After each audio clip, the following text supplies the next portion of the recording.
What's up everyone, and welcome back to the channel. So you're on the hunt for your first ever street legal motorcycle and you're not really sure where to begin. You don't know what size CC bike you want or the style of bike that you'd like to ride either. So hopefully I can help answer that question in today's video, but I wanted to start off with the bike that you see behind me.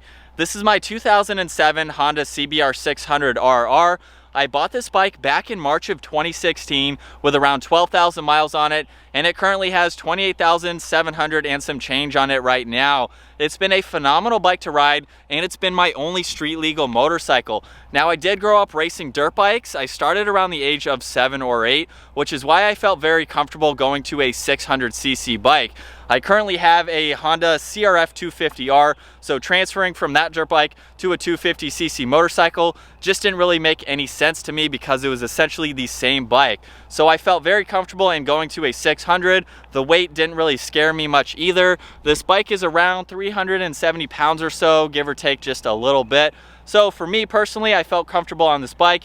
If you don't have any previous dirt biking experience, maybe you want to start off with a smaller bike like a 250cc just to get the feel for it, of the weight and how the bike maneuvers, and even take it to parking lots like this and practice, which is a really good spot to take any bike. And then when you do feel comfortable, you can jump up to a 600. Now, I had some friends that actually bought 250cc motorcycles, and within 4, 5, 6 months, they sold them for a 600 or even a 750. So it really just depends on how comfortable you feel. If you think you can handle the weight, a 600 is honestly a perfect beginner bike as well. If you're a little bit taller and this bike doesn't scare you as far as the weight goes, there is so much to this bike that you can adapt to and learn over time. I still haven't even pushed this bike to its maximum limits. I've taken this out on the track, I go on back mountain road trips, and it's a lot of fun. So you basically need to ride your bike to the comfort level of yourself, and it doesn't matter what kind of bike it is. That just depends on your riding style. For any bike, you can hop on it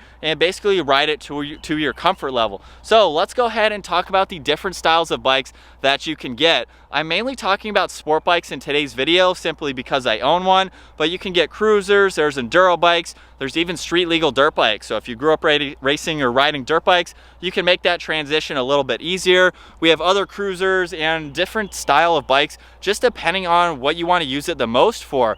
So the reason that I decided to go with a sport bike is because I grew up racing and I like bikes with the racing heritage and the racing characteristics. You're very hunkered down on this bike. It's a pretty comfortable riding position on longer cruises. I can go around 200 miles or so compared to like a touring bike where you could go cross country if you wanted to. So it really just depends on what you want to use the bike for the most. So now that I've touched briefly on the CC bike that you should go with along with the style of bike, I do want to mention too that go to different motorcycle shops, sit on various bikes and see what you feel most comfortable on for the style riding that you're going to do. If you have friends with bikes, maybe you can get some input from them and sit on their bikes depending on what they have as well.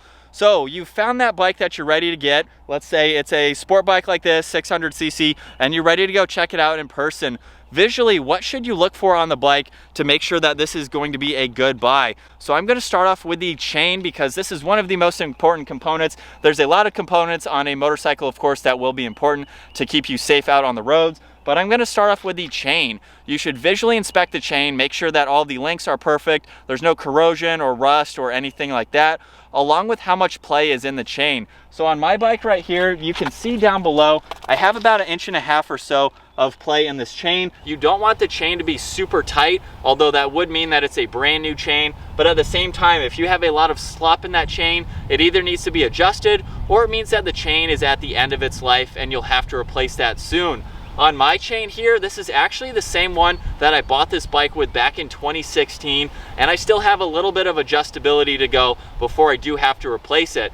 Now, 5 years with the same chain seems like a little bit of a stretch, but I don't put that many miles on the bike either. I go between 3,000 and 4,000 miles a year, so I still have a little bit of life left in this chain. So along with the chain is the brake pads. Of course, that's going to be important. It's actually very easy to change them out on motorcycles, but you want to inspect those and make sure they still have a healthy amount of life in them. And then along with that is the tires for the bike too. Now, tires on bikes can range on their mileage. I've seen different brands say that you can go around 7,000, 8,000 miles on them. I took a set to around 15,000 miles once before I replaced them. So it really just depends on your riding style and how often you're riding the bike. Personally, I put anywhere between 3,000 and 5,000 miles on my bike per year, and that's a little bit of a stretch if I'm really riding the bike during the year. But visually inspect the tires, make sure there's plenty of tread, so if you are riding the bike home, everything is going to be safe, of course. You also want to just take a general look at all the plastics, make sure the bike is in really good shape.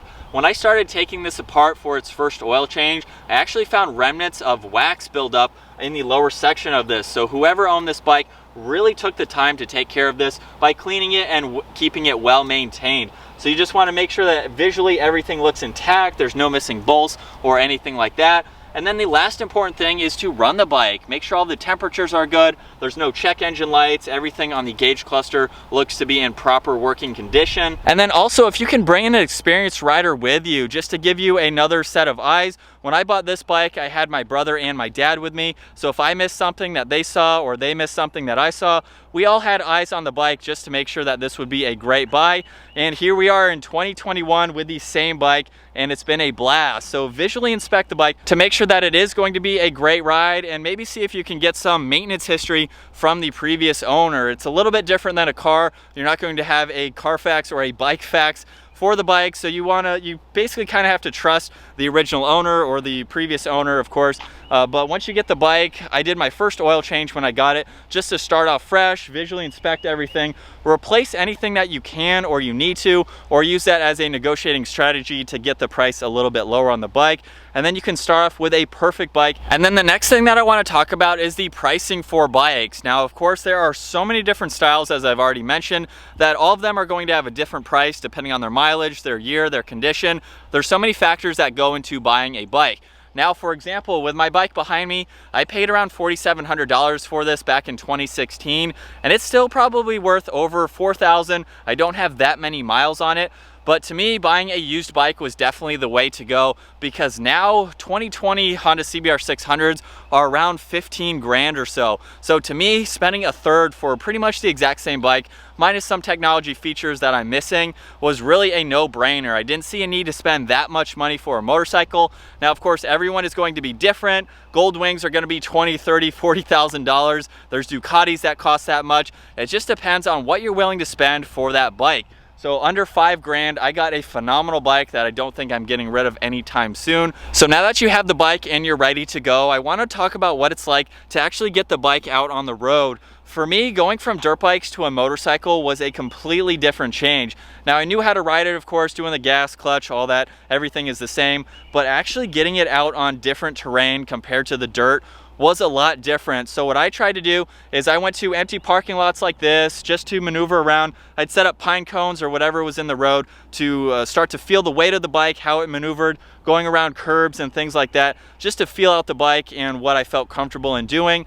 And then I started to go out on the roads at times when I knew there wasn't going to be a lot of traffic. Like 7 a.m. on a Sunday morning was my first highway cruise, and I went a few exits at a time just to get used to going 60, 70 miles an hour out on the open roads. It is a really different experience, but of course you get used to it. Now it's nothing to me, but you also want to make sure that you are aware 24/7 of your surroundings, whether it's something that you see in the road, you're going around a turn, you see some gravel, you really need to be aware of everything around you and try to be 2 or 3 steps ahead of the traffic that you see. Actually, on my way here this morning, there was a truck that pulled out in front of me. He was making a left and was actually taking up the entire right side of the road. Now, I saw him out of the corner of my eye and I was ready for it, because you always have to anticipate somebody doing something that isn't going to be right. They're not going to see you on the bike. Now, I don't want to scare you away from getting a bike because of all this. You just need to be spatially aware of everything around you to give you the safest possible ride. I've had this bike since 2016. I've had some close calls, but that's been about it, because I'm in my head, I'm thinking and I'm always looking around to see what cars are going to do. And the more you ride, the more comfortable you feel, and the more you can anticipate what cars are going to do what, because you see it. The more you ride, the more miles that you put on the bike, you can definitely tell what cars are about to do, and then that way you can plan for something that's going to happen. But out on the roads, I am very conservative until I get to those back roads or the track, because out on the roads, I don't need to push it. I don't need to do anything crazy. I'm just out there to cruise and have a good time. And then the back roads is where I like to push it, where there's not a lot of traffic and you're kind of in a desolate area. And again, that just depends on the type of riding that you want to do, where you want to take your bike, and what fun you want to have on it. Let me know what bike you're looking at. Is this your first bike? bike? Is it your second bike? What experience do you have in riding? This has been a phenomenal bike and I don't see getting rid of it anytime soon. It's a blast to be out on a motorcycle and it's a feeling like no other. But I hope that helps you in today's video. If you enjoyed it, give it a huge thumbs up. Consider smashing that subscribe button if you'd like to stay up to date on our daily uploads. I'll see you guys in the next video.